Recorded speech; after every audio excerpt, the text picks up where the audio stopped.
Hello everyone. तो छात्रों, मित्रों, विद्यार्थियों, कैसे हैं आप सभी लोग। और अभी हम सेकंड टॉपिक शुरू करने वाले हैं स्केलेटल सिस्टम का। और स्केलेटल सिस्टम या स्केलेटल चैप्टर जो दे रखा है, चैप्टर नंबर 2 आपकी हैंडबुक में, उसमें अभी तक हम स्केलेटल का basic properties, biological, physical, chemical properties और उसके फंक्शन देख चुके हैं। अब हम बात करेंगे इसके क्लासिफिकेशन की।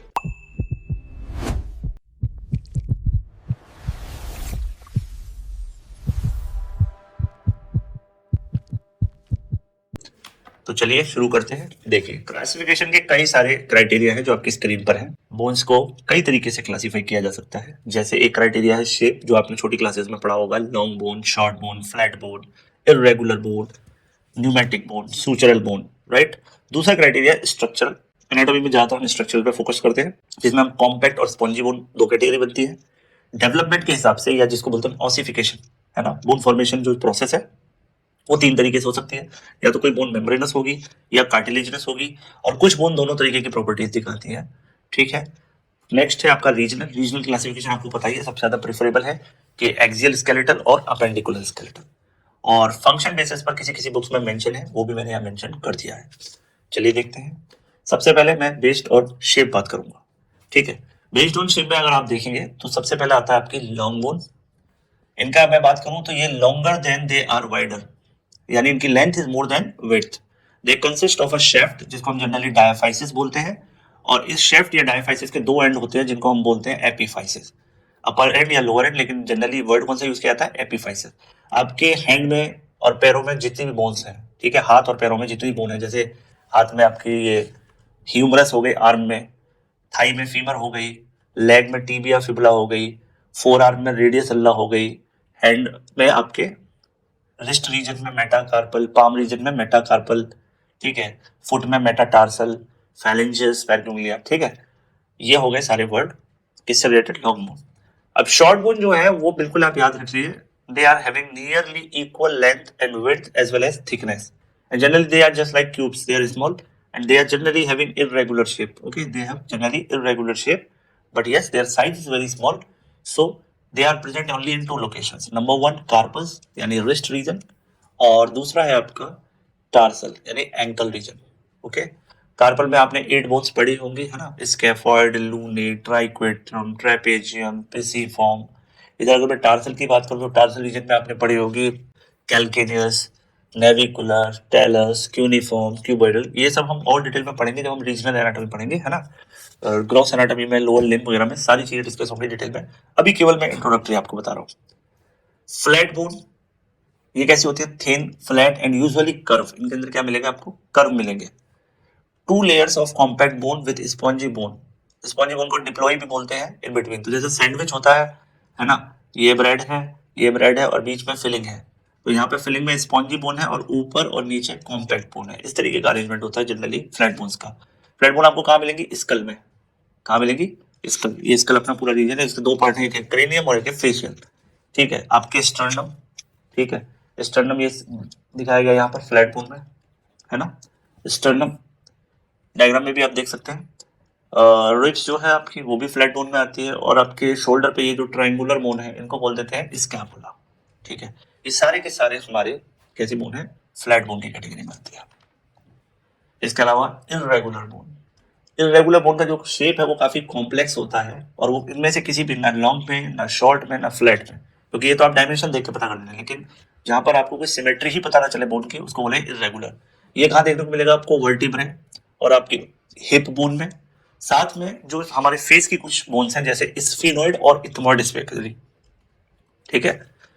स्फिनोइड और इथमॉइड, ये जो दो बोन है स्कल की, है ना। वैसे ये बोन किसकी है? क्रेनियल रीजन की, है ना, जिसमें ब्रेन रखा हो, ब्रेन बॉक्स। स्फिनोइड और इथमॉइड। साथ में आपकी फेशियल बोन, फेस की कई सारी बोन। तो ये सबके जो शेप है वो कैसे हैं? इरेगुलर। सीस्मोइड बोन। सीस्मोइड बोन मतलब ये स्मॉल होगी, राउंड बोन होगी, लेकिन इसकी प्रेजेंस बहुत इंपॉर्टेंट है, ये किसी टेंडन के अंदर होगी, यानी टेंडन के अंदर इसका डेवलपमेंट हुआ है। चारों तरफ से टेंडन से घिरी हो। टेंडन क्या होता है? टेंडन वो स्ट्रक्चर है जो किसी मसल को बोन से जोड़ता है, स्पेशली पटेला, जिसको हम नी कैप भी बोलते हैं, है ना। इसके अलावा ये तो सबसे बड़ी है और सभी के पास है। इसके अलावा कुछ स्मॉल बोन हैंड और फीट में भी आपको देखनी पड़ेगी। जैसे हेड में आपके होते हैं पिसिफॉर्म, है ना, पिसिफॉर्म, और आपके नी रीजन पे पटेला तो आपको पता ही है। इसके बाद है न्यूमेटिक बोन्स। न्यूमेटिक बोन्स हम किनको बोलते हैं? न्यूमेटिक बोन हम ऐसी बोन्स को बोलते हैं जिनके अंदर एयर फिल्ड कैविटीज या साइनसेस बने होते हैं बोन के अंदर। ये हमारे फेस में आपको देखने को मिलेगा। स्कल बोन में 4 बोन ऐसी हैं, एक है आपका फ्रंटल, एक है आपका मैक्सिला, एक है आपका स्फीनोइड और एक है इथमोइड। ठीक है, यानी नोज के साइड में ये वाला रीजन, ठीक है, ये वाला रीजन इसको बोलेंगे मैक्सिला। ठीक है, ये फ्रंटल, अंदर की तरफ इथमोइड और स्फीनोइड, ये सब न्यूमेटिक है। इनसे हमें क्या हेल्प मिलती है कि ये हमें एक्स्ट्रा स्पेस देते हैं एयर को और हमारी साउंड को रेजोनेट करने में भी हेल्प करते हैं। एक और कैटेगरी है सूचरल बोन, है ना, सूचरल या वॉर्मियन बोन भी बोलते हैं इसको। They are small irregular bones found within the sutures of the skull. ठीक है, इनकी लोकेशन जैसे हमारी सीसमॉइड बोन मिलती थी टेंडन में, सूचरल या वॉर्मियन जो बोन है हमारी वो कहाँ मिलेंगी? स्कल के बोन के जो जॉइंट होते हैं जिनको सूचर बोलते हैं उनमें। They are between the cranial bones, cranium यानी हेड रीजन वाली बोन्स है। क्लियर? इसके बाद हम बात करते हैं नेक्स्ट क्लासिफिकेशन है वो स्ट्रक्चर के बेसिस पर, यानी बोन के इंटरनल कॉम्पोजिशन पर। तो बोन या तो कॉम्पैक्ट होगी या कैसी होगी? स्पॉन्जी। मैंने आपको बताया था जैसे सैंडविच होता है, ब्रेड ब्रेड के पीछे इसको हम मान सकते हैं कॉम्पैक्ट या कॉर्टिकल, और इसके अंदर जो फिलिंग हो रखी है वो क्या है आपकी? वो है स्पॉन्जी बोन। इस तरीके का अरेंजमेंट होता है बोन का। ज्यादातर सारी बोन ऐसी ही होती है ना, हमारी बॉडी पे उन पे ऊपर कोटिंग होती है कॉम्पैक्ट, अंदर की तरफ वो स्पॉन्जी होती है। और ज्यादातर लॉन्ग बोन में कैविटी भी मिलती है, इस वजह से उनका वेट भी कम होता है। तो compact bone are dense and solid, they forms the outer layer of the bone. ये इंपॉर्टेंट बात देखिए, यानी सारी बोन्स के ऊपर आपको कॉम्पैक्ट बोन मिलेगी। दे कंपोज्ड ऑफ ऑस्टियन और हैवर्शियन सिस्टम। तो लॉन्ग बोन में ब्लड सप्लाई के लिए एक स्पेशल नेटवर्क बनाया हुआ है, उसको बोलते हैं हैवर्शियन सिस्टम, और वो एक पैटर्न शो करता है। ठीक है, वो एक पैटर्न शो करता है किस पे? हैवर्शियन कैनाल के अगेंस्ट। तो हैवर्शियन कैनाल एक कैविटी है, एक तरीके से कई सारी कैविटीज हैं बोन के अंदर छोटी छोटी, जिनके अंदर ब्लड वेसल रहते हैं। इनके आसपास सॉल्ट इकट्ठा हो जाता है एक पैटर्न में, सर्कुलर पैटर्न में, उसी को बोलते हैं ऑस्टियो। क्लियर? तो लॉन्ग बोन में जो उसकी मेन शेफ्ट होती है, क्या शेफ्ट, उसी को हम बोलते हैं डायाफाइसिस ऑफ लॉन्ग बोन। तो ये किसकी बनी होती है? प्योरली कॉम्पैक्ट बोन की। स्पॉन्जी बोन या कैंसलस बोन या हैवर्शियन का उल्टा ही एक वर्ड होता है ट्रेबिकुलर। क्या होता है? Trabecular bone. ट्रेबिकुलर बोन ये कैसा होता है? पोरस होता है और लाइट वेट होता है। It contains trabeculae. जब आपकी जो ब्लड फॉर्मिंग सेल और जो सॉल्ट है जिससे बोन बन रहा है वो एक प्रॉपर पैटर्न में लेके हैफेजर्ड वे में पड़ा हुआ है, जस्ट लाइक अ नेटवर्क, उसको बोलते हैं ट्रेबिकुलाई।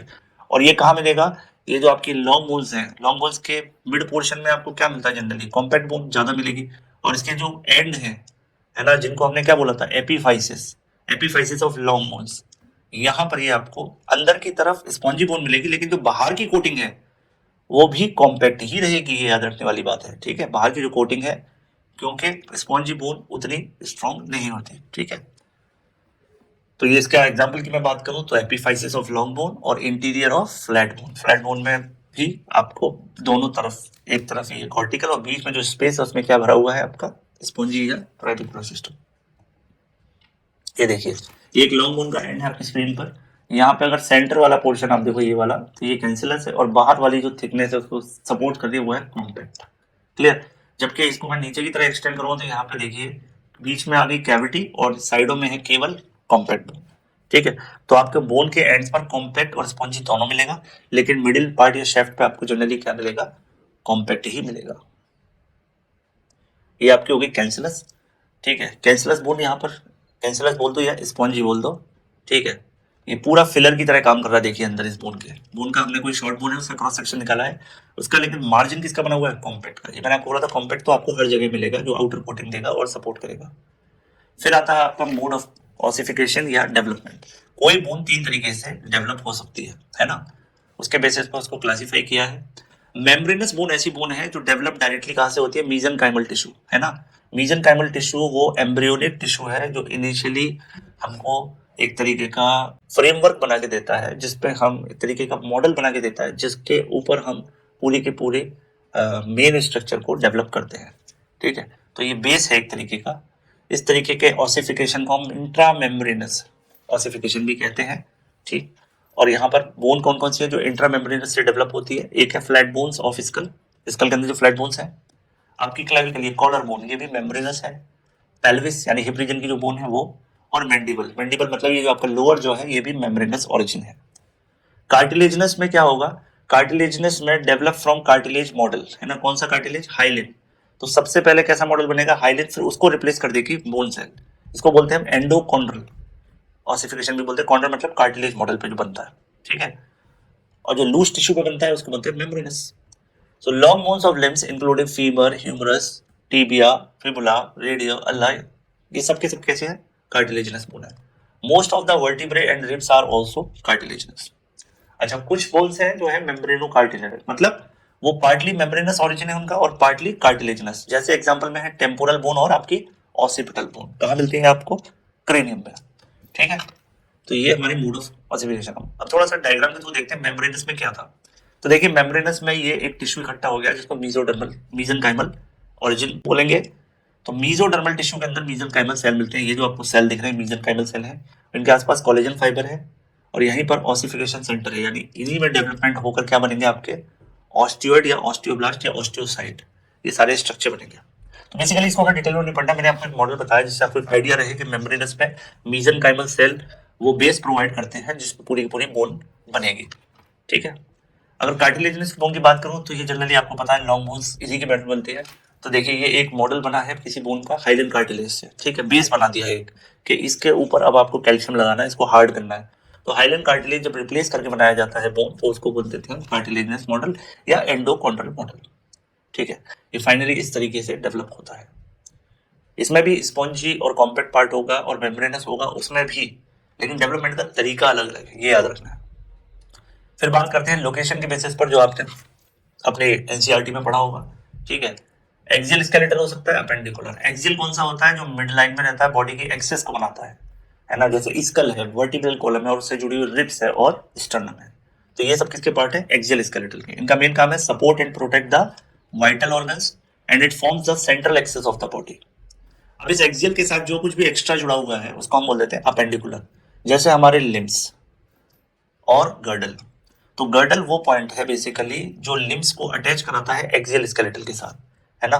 तो इसीलिए आपको पता है कि मान लीजिए ये आपका वर्टिब्रल कॉलम है, यहाँ पर कुछ अटैच कराएगा इसके साथ अपर लिम्ब को, तो इसको बोलेंगे शोल्डर गर्डल, ठीक है। जनरली इसको बोलते हैं शोल्डर गर्डल या पेक्टोरल रीजन या पेक्टोरल गर्डल। और पैरों को नीचे जोड़ने के लिए आपकी है पेल्विक गर्डल, ठीक। तो गर्डल में बेसिकली वो बोन्स आती है जो कनेक्शन का काम करती है बेसिकली एक्सियल और अपेंडिकुलर के बीच, ठीक। जैसे आप देखिए ये रेड कलर से जो आपकी स्क्रीन पर है वो है एक्सियल और व्हाइट कलर से जो दिख रहा है वो उसके साथ अटैच है। तो ये सेकंड वाले डायग्राम में आपको अपेंडिकुलर स्केलेटल की बोन्स दिख रही है और इधर वाले में एक्सियल की। Classification based on function. तो बोन्स प्रोटेक्टिव हो सकती हैं जो वाइटल ऑर्गन्स को प्रोटेक्ट करती है, जैसे स्कल और रिब्स, स्कल ब्रेन को और रिब्स थोरेसिक ऑर्गन जैसे हार्ट और लंग्स। वेट बियरिंग जॉइंट जो बोन्स होती है वो सपोर्ट करेंगे बॉडी वेट को, जैसे हमारी फीबर, टीबिया और वर्टिब्रल कॉलम की vertebrae. Leverage bone, leverage bone वो बोन है जो एक्ट करेंगे कैसे? लिवर की तरह किसी जॉइंट पर ड्यूरिंग मूवमेंट, क्योंकि लिवर का काम क्या है? हमारे फोर्स कि हमारे एफर्ट को कम कर देना, है ना, और आसानी से किसी काम को कर देना। ह्यूमरस, रेडियस, अल्ना, ये लिवरेज बोन के अंडर में आती है। हीमोपोएटिक बोन, हीमोपोएटिक बोन वो है जहां पर आपके आरबीसी या ब्लड सेल की फॉर्मेशन होती है। ये कहाँ मिलेगी? जनरली फ्लैट बोन्स में, स्टर्नम हो गया, रिब्स हो गया, वर्टिब्रा हो गया और पेल्विस रीजन हो गया, ठीक। इसके बाद एक मिसलेनियस क्लासिफिकेशन आता है पोजीशन के बेसिस पर बोन्स के नाम, जैसे सुपरफिशियल बोन है हमारी कौन सी? क्लेविकल, आप फील कर सकते हो हाथ से। लेकिन डीप बोन में आ जाती है फीमर, चारों तरफ से मसल से घिरी हुई है, तो फीमर के केवल आप एंड्स फील कर सकते हो, पूरी शेफ्ट आपको नहीं पता चलेगी, ठीक है। और अगर मैं ग्रोथ पैटर्न के लिए देखूं तो जो बोन्स नॉर्मल डेवलपमेंट शो करती है उनको बोलते हैं टिपिकल, ठीक है। और जो एटिपिकल टाइप की बोन है ग्रोथ पैटर्न के बेसिस पर वो एसेसरी या फ्यूज बोन कहलाती है, ठीक है। उनका जो डेवलपमेंट है वो नॉर्मल डेवलपमेंट नहीं है, वो एक तरीके का एबनॉर्मेलिटी है। तो यहाँ पे अगर देखेंगे जो वॉर्मियन बोन्स है, वॉर्मियन बोन्स कहाँ पे है? सूचरल बोन्स, जो हमारे स्कल रीजन के जो सूचर है, सूचर एक तरीके का जॉइंट होता है, फाइब्रस जॉइंट, उनके बीच में छोटी छोटी बोन्स डेवलप हो जाती है जो बाद में बोन के साथ फ्यूज हो जाती है, उनको हम बोलते हैं वॉर्मियन बोन्स, ठीक है। या छोटे छोटे बोन के टुकड़े कहीं कहीं मिलते हैं, उनको बोलते हैं एक्सेसरी ऑसिकल्स, ठीक। तो ये ग्रोथ पैटर्न नॉर्मल वाला फॉलो ना करके एटिपिकल टाइप का ग्रोथ पैटर्न है जो जनरली सारी बोन्स शो नहीं करती। लास्ट में हम बात करते हैं लोकेशन की मिसलेनियस में। तो जो वॉर्मियन बोन या एक्सेसरी बोन है इनमें आपको डिफरेंस समझ में आना चाहिए। तो वॉर्मियन बोन कहाँ मिलेगी? सूचर या joint of cranial bones in school, जैसा मैंने अभी बताया, ठीक है। और एक्सेसरी ऑसिकल्स कहाँ मिलेंगे आपको? थ्रू आउट द बॉडी, और कॉमनली कहाँ मिलते हैं? फीट रीजन में रिस्ट में, नी में या शोल्डर में आपको ये ऑसिकल से छोटे बोन के टुकड़े मिलेंगे। और जिनकी मैं बात करूंगा तो extra ossification centre in the membranous skull bone, ये एक्स्ट्रा ऑसिफिकेशन सेंटर से बने हैं। इसका separate ossification centre that fail to fuse with the main bone. Important बात है, इनका फॉर्मेशन कैसे हुआ है कि जिस टाइम बोन का फॉर्मेशन हो रहा था ऑसिफिकेशन सेंटर थे, इसका सेपरेट ऑसिफिकेशन सेंटर था जो मेन सेंटर से फ्यूज हो नहीं पाया, तो ये अपने आप में इंडिविजुअल बोन बन गए। ठीक है, फंक्शन की बात करें तो कोई फंक्शन नहीं है इसका, they are considered normal anatomical variation. तो यानी जब कभी कभी आप कैडावर की स्टडी करते हैं, डेड बॉडी की स्टडी करते हैं, तो किसी किसी कैडावर में आपको ये बोन मिल सकती है। तो आप सोचेंगे कि यार हमने तो ये एनाटॉमी में पढ़ा ही नहीं, तो वो एक एनाटॉमिकल वेरिएशन है, पर्सन टू पर्सन वेरी करेगा, सभी के अंदर नहीं होगा। और हाँ, ये फिजियोलॉजिकल चेंज है, पैथोलॉजिकल नहीं। और पैथोलॉजिकल होता तो बीमारी होती, तो ये याद रखना, पैथोलॉजिकल नहीं है। ये ओकेजनली एक्सेसरी ऑसिकल की बात करूं तो अफेक्ट जॉइंट मूवमेंट और कॉज पेन, क्योंकि ये नॉर्मल लोकेशन पे नहीं है, एबनॉर्मली कहीं बोन डेवलप हो गई है, उसकी वजह से वो दूसरे मूवमेंट्स के लिए कहीं ना कहीं प्रॉब्लम क्रिएट कर सकती है। और इसका सबसे बड़ी बात है क्लिनिकल कंसर्न की मैं बात करूं वॉर्मियन बोन्स की, तो ये बोन से रिलेटेड डिसऑर्डर में हम इनको सबसे पहली बार हम इनके बारे में पढ़ना सीखेंगे। कहीं कहीं ये देखने को मिलेगा एक्सेप्शनल। और एक्सेसरी ऑसिकल या एक्सेसरी बोन्स की मैं बात करूं तो वो मिमिक करते हैं फ्रैक्चर को। ठीक है, हमको लगेगा यार कोई बोन टूट गई है, लेकिन वो एक्चुअल में टूटी नहीं है, मेन बोन है उसके पास में ये बोन रखी हुई है। लेकिन जब एक्सरे निकालेंगे तो हमको ये दिखेगा कि इस बोन का ये टुकड़ा टूट गया है, तो इस वजह से शायद फ्रैक्चर आ गया है। और इसकी वजह से जो आसपास वाली बोन की लिगामेंट और टेंडन है, ये उनको इम्पिंच करेगा या इरिटेट करेगा, तो ये उसका एक रीजन हो सकता है पेन का। तो बेसिकली वॉर्मियन और एक्सेसरी आपको क्लियर हो गया होगा। तो इसी के साथ ये टॉपिक हमारा खत्म होता है, मिलते हैं नेक्स्ट वीडियो में।